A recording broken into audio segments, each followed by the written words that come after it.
On y go? Bonjour tout le monde, juste à l'instant il s'est terminé l'Apple Event où ont été annoncés les tout derniers iPhone 12. Enfin! Donc encore une fois, je suis avec Mélinda et tous ses papiers. Comme vous voyez, hein, Mélinda elle reçoit tous les communiqués de presse de la part d'Apple avant tout le monde. C'est Mélinda, l'expert Apple de France. Qu'est-ce qui se passe sur l'iPhone là? Il y a eu combien d'iPhone d'annoncés là? Bah écoute, on en attendait 4, et ben on en a eu 4. C'est parti en débit, quel est le premier? Déjà, ce qu'on s'était dit la dernière fois, 2 catégories d'iPhone, les iPhone 12 et les iPhone 12 Pro. Alors on vous expliquera pourquoi il y a cette différence. Donc iPhone 12, ceux qui vont intéresser la majorité des gens parce que on sait, l'iPhone 11 l'année dernière s'est vendu, mais alors par caisse entière. Il succédait à l'iPhone 10R, souvenez-vous, qui déjà avait cartonné. Donc là, autant vous dire, ils remettent le paquet sur l'iPhone 12. Cette fois, fini l'écran LCD, tout le monde passe à l'OLED, au Super Retina XDR. Oh là mon dieu, bon, de l'AMOLED quoi. Du Super OLED. Voilà. Mais sauce Apple. Un nouveau design, ça on l'attendait. Et donc le nouveau design, beaucoup plus carré, qui a un côté un peu old school. En fait, globalement, ils ont uniformisé leur design avec les iPads, les iPad Pro, les iPad Air, etc. La dernière fois, on vous parlait de l'iPad Air qui allait ressembler à l'iPad Pro. Et ben les iPhones, au moins tout le monde se ressemblera dans la famille Apple. Là, c'est tous les mêmes. On sait qu'un produit Apple, il est comme ça, c'est biseauté, ça on aime bien. Il reste l'iPhone SE donc, qui lui reste avec son ancien design et son Touch ID, comme on vous l'avait dit. Là, l'iPhone 12, design carré, des antennes qui sont replacées de chaque côté pour se fondre dans le décor. Voilà. Mais il vient avec son petit frère, c'est lui qu'on attendait surtout, l'iPhone 12 mini. Donc cet iPhone 12 mini tout petit, 5,4 pouces, figurez-vous qu'il est plus compact que l'ancien iPhone qui avait un écran de 4,7 pouces, mais avec le Touch ID. Il est plus petit que l'iPhone SE? Bah il va être. A priori, s'il s'appelle mini, on espère quand même qu'il soit le plus petit de tous les iPhones, quoi. Voilà, sinon... et celui-là, vraiment, il arrive, il est tout choupinet, mais il a rien en fait à envier à l'iPhone 12. Ils vont être rigoureusement pareils. Design, pareil. Attends, mais tout le monde va l'acheter. 5G, pareil, puisque ils arrivent tous en 5G, donc ça c'est aussi la petite révolution. Après, j'ai envie de dire, heureusement qu'ils étaient 5G, parce qu'on attendait aussi sur l'iPhone 11 qu'il soit 5G à un moment. Ça ne l'avait pas été, donc là c'était le moment qu'il soit 5G. Alors, en fait, fallait pas attendre encore une génération. C'est aussi un pari. Il n'y a pas tant d'endroits que ça au monde où la 5G est présente. Donc ça veut dire, faire un smartphone, pour certaines personnes, elles vont se retrouver face à un produit 5G en disant « j'ai pas la 5G, à quoi ça sert de l'acheter ?» Bon, il restera l'iPhone SE, forcément, qui n'est pas 5G, mais c'est un pari. Ça veut dire qu'il faut s'attendre à ce que certaines personnes n'achètent pas cet iPhone parce qu'il est 5G et qu'elles n'en éprouvent pas le besoin. Il y a une fonction très intéressante qui s'appelle Smart Data et qui a été présentée, parce que vous savez, on parle souvent des problèmes de batterie sur les iPhones. L'année dernière, c'était un peu mieux. Là, évidemment, on ne sait toujours pas quelles sont les batteries. Mais c'est vrai, ils n'annoncent pas la taille de la batterie. Jamais. Il faut aller farfouiller ou compter sur les sites qui démontent tout et qui vont regarder combien il y a. Mais ils ont annoncé une fonction qui s'appelle Smart Data qui est intéressante, c'est-à-dire que votre iPhone, il est 5G, mais il ne sera pas toujours en fonctionnement 5G pour justement taper un petit peu moins sur la batterie. D'accord. Donc il passera de la 4G à 5G en fonction de vos usages, de vos besoins. Ça c'est plutôt... Moi j'ai trouvé ça plutôt intelligent, c'est bien que ça le fasse. Ça existe déjà, c'est pas non plus... Mais au moins, ça a le mérite de...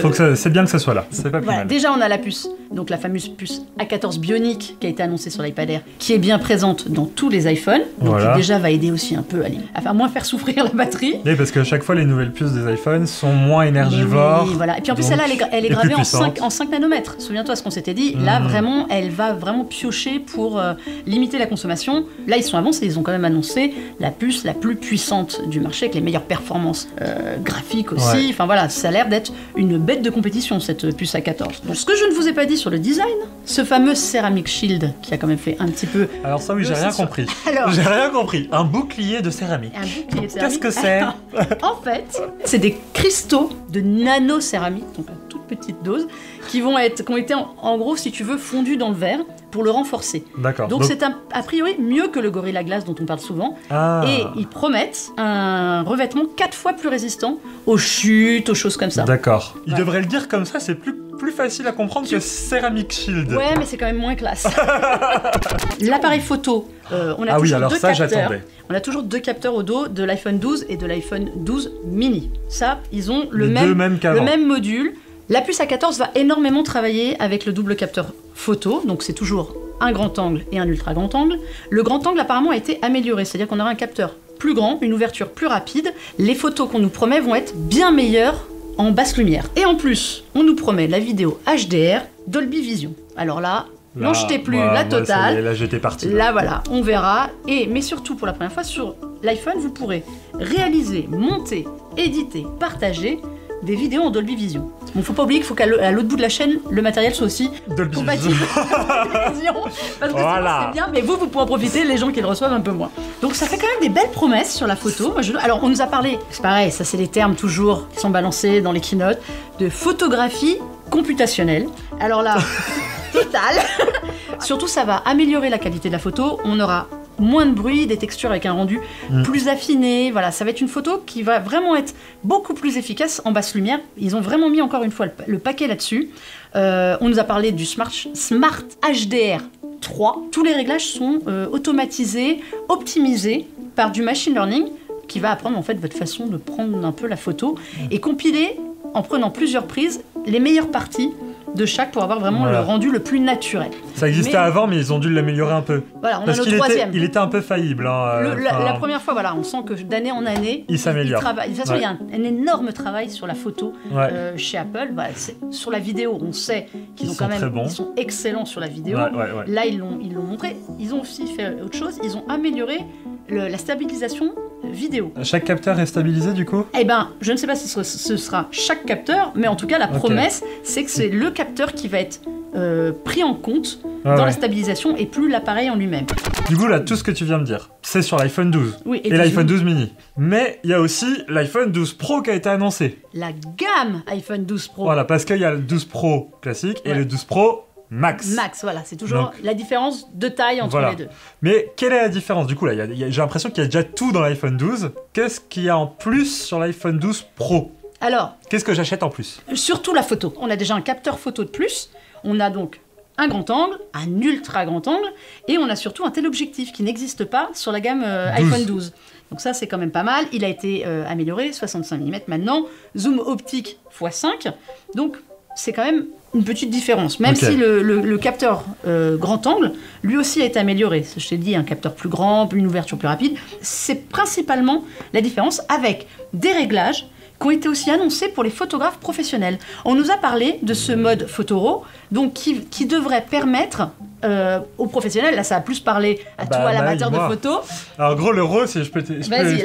Le RAW, c'est donc un fichier qui n'est pas compressé. Donc forcément, vu qu'il n'est pas compressé du tout, ben on peut augmenter les basses lumières, baisser les hautes lumières, changer les couleurs, etc. sans trop perdre en détail, en finesse, etc. Alors que si on fait la retouche sur un JPEG de base, tout de suite on peut avoir des approximations au niveau des détails, etc. qui apparaissent. C'est un vrai format de photographe en fait. C'est un format non compressé qui est pour la retouche photo RAW. Voilà, c'est le genre de format pour les gens qui ne sont pas photographes. Quand vous voyez un fichier RAW arriver, vous pleurez parce que c'est beaucoup trop lourd. Oui. Par contre, ça va remplir les iPhones. Si vous shootez avec du RAW, ça va remplir. Mais voilà, et ça, c'est disponible, on l'a dit, que sur l'iPhone 12 Pro. La vidéo aussi, ils ont annoncé un format HDR 10 bits. Donc là, on passe vraiment dans le mode pro de la vidéo. Voilà. Le Dolby Vision, la photo. Vraiment, il s'adresse aux professionnels de l'image.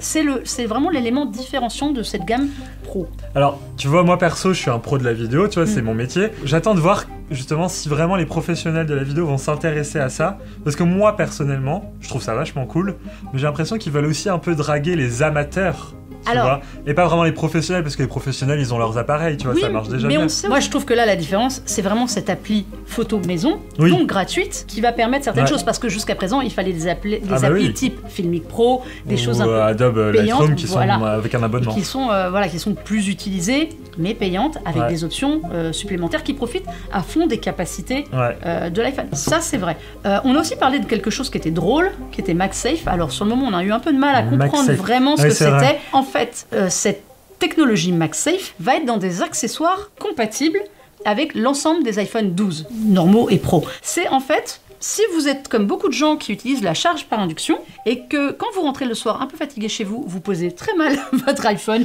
sur le socle de chargement et que le lendemain vous vous réveillez, il n'a pas rechargé, eh bien c'est censé venir à votre secours. Il va s'aimanter directement à la zone qui est prévue au dos de l'appareil. Ils ont mis aussi cette technologie dans des coques, dans des choses, et donc voilà. Mais ça marchera avec d'autres téléphones qui se rechargent. Mais c'était drôle de voir qu'ils présentaient ça comme une nouvelle fonctionnalité. C'est surtout pour les gens qui mettent très mal leur iPhone comme moi. Ça, c'est hyper intéressant parce que c'est aussi un nouveau business de l'accessoire. Ils essayent de donner un petit peu de geekerie dans les accessoires. Alors, et j'aime bien. Moi, j'adore. Je suis fan je suis fan des accessoires à acheter en plus. MagSafe, souvenez-vous, c'était un nom déjà utilisé chez Apple. Ah ouais? C'était la fameuse prise de recharge des MacBooks et qui était aimantée et qui permettait, si vous preniez les pieds dans le fil, de ne pas envoyer tout valdinguer et qui se détache automatiquement. Donc c'est très marrant qu'ils réutilisent le nom pour justement cette technologie de charge sans fil. Voilà, j'ai trouvé ça marrant de l'utiliser. Ça sera compatible avec les 4 iPhones qui sont présentés, mais aussi les anciens iPhones depuis l'iPhone 8 qui est compatible avec la charge par induction. Parce qu'en fait, c'est un accessoire supplémentaire. Ce qui était un peu nébuleux durant la keynote, ce n'est pas une technologie dans l'iPhone 12, c'est une technologie d'accessoire. Ça, c'est bon à savoir. Très bien, écoute. Bah écoute, voilà. On n'a pas parlé des prix. Ah! Parce qu'à un moment, il faut être sérieux et revenir à des choses beaucoup plus cartésiennes. Allez, vas-y, enchaîne-moi. L'iPhone 12 mini démarre à 809 €. Oh. Qui était le prix l'année dernière de l'iPhone 11. On monte un peu le curseur. Mais on s'attendait quand même à ce qu'il soit vendu un peu moins cher. L'iPhone 12, normal, 12, en 64 Go aussi, 909 €. Ça. Donc là, sachant qu'on est à 64 Go, donc pas grand monde va les prendre, ceux-là. Honnêtement, voilà. Alors, sauf si vous avez du stockage iCloud. Mais pour moi, aujourd'hui, c'est un petit peu léger. Concernant l'iPhone 12 Pro, on monte forcément en tarif, on monte en stockage. 128 Go de stockage initial, à partir de 1159 € pour l'iPhone 12 Pro, donc souvenez-vous, écran 6,1 pouces. Là, ça fait quand même assez mal. Attends la suite, l'iPhone 12 Pro Max, donc avec son écran 6,7 pouces, pour voir encore plus grand, voire plus grand, 1259 € en prix de démarrage avec 128 Go de stockage. Et si vraiment tu t'enflammes, tu veux faire plein de photos, plein de vidéos, et ben pour 512 Go de stockage, ça va te coûter 1609 €. 1600. Eh oui! On n'a pas parlé des couleurs. Alors, allez, parlons-en. Donc, argent et or, qu'on avait déjà. Ouais. Le classique. bleu Pacifique. Alors, il remplace le vert qui disparaît. Ouais. Lui disparaît, c'est plus la couleur de l'année. Et donc, le fameux gris sidéral, qui en fait était un noir, on va pas se mentir, devient cette année graphite. D'accord. Voilà. Comme sur les montres, c'est leur nouveau noir, il s'appelle graphite.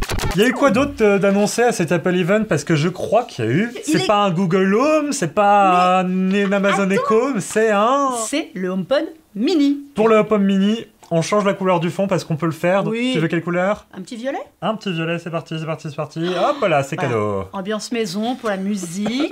Là, normalement, il est censé vous mettre une petite musique d'ambiance. Parce que HomePod Mini...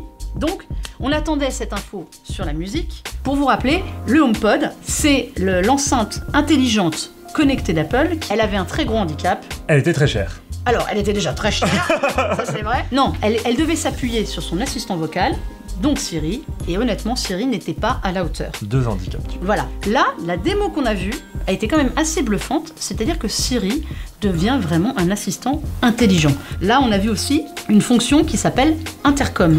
Intercom, c'est la possibilité, si vous avez un HomePod ou plusieurs, et d'autres appareils connectés dans la maison Apple, en gros de communiquer, d'envoyer des messages sur les autres appareils. C'est un talkie-walkie. Mais ce que fait déjà surtout le Nest Google, Mini et le Google Google Home. Assistant. Voilà, là c'est arrivé, c'est optimisé parce que vous pouvez aussi l'envoyer, et ça j'ai trouvé ça très drôle, tous ceux qui ont des enfants qui ont des AirPods greffés aux oreilles vont apprécier, vous pouvez l'envoyer sur les AirPods de votre enfant qui est dans sa chambre ou devant la télé qui fait semblant de ne pas vous entendre. Très drôle. Là, le message, vous pourrez dire viens à table et tu vas aller voir. Moi ça m'a fait rire. J'ai l'impression que c'est du vécu un peu ce que ça tu dis. Ça pourrait être du vécu, je le prépare, je sais que la fonction peut m'aider.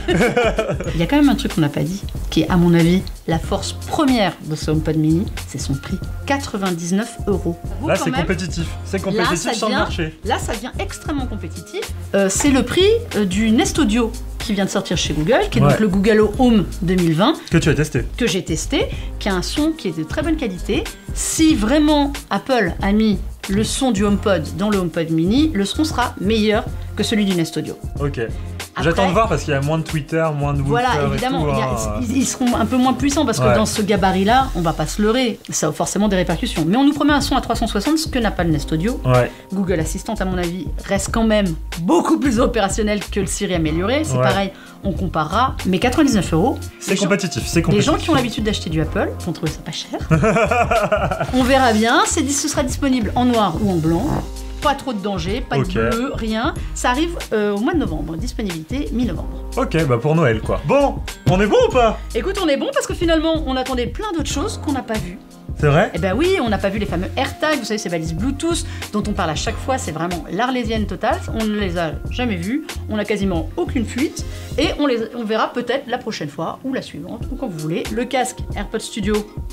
On n'en a rien vu. On en a rien parce que vu c'est non vrai plus. qu'il y a un casque, ça fait longtemps qu'on en parle de ce casque. Et on sait qu'il arrive, il en approche, on sait toujours pas à quoi il ressemble. Mais on sait une Mais il chose, arrive. c'est qu'on se donnera rendez-vous une troisième fois Pour en parler. pour en parler et pour parler des MacBooks, puisque mois d'octobre, cette année, nous n'avons pas vu les MacBooks. Eh bien oui, parce que toute l'année est décalée. Donc là, ça sera fin octobre. Mi-novembre. Mi-novembre. Mi-novembre, à mon avis. Mi-novembre. On se revoit mi-novembre. On se revoit mi-novembre, Mélinda, Bah, très écoute, bien. avec plaisir. Écoutez, on se retrouve mi-novembre pour reparler des prochains nouveaux produits d'Apple. On change le fond de couleur ou pas? Allez, mets un peu de vert pour Allez, hop, rendre un hommage à l'année verre. dernière. Oh. Merci de nous avoir regardé pour cette vidéo débrief de l'Apple Event. Passez une bonne journée si c'est la journée, ou une bonne soirée si c'est la soirée pour vous. Et puis nous, on se retrouve très très vite sur Frandroid, sur la chaîne YouTube et sur les réseaux sociaux, soyons fous. Allez, bisous. Ciao, ciao.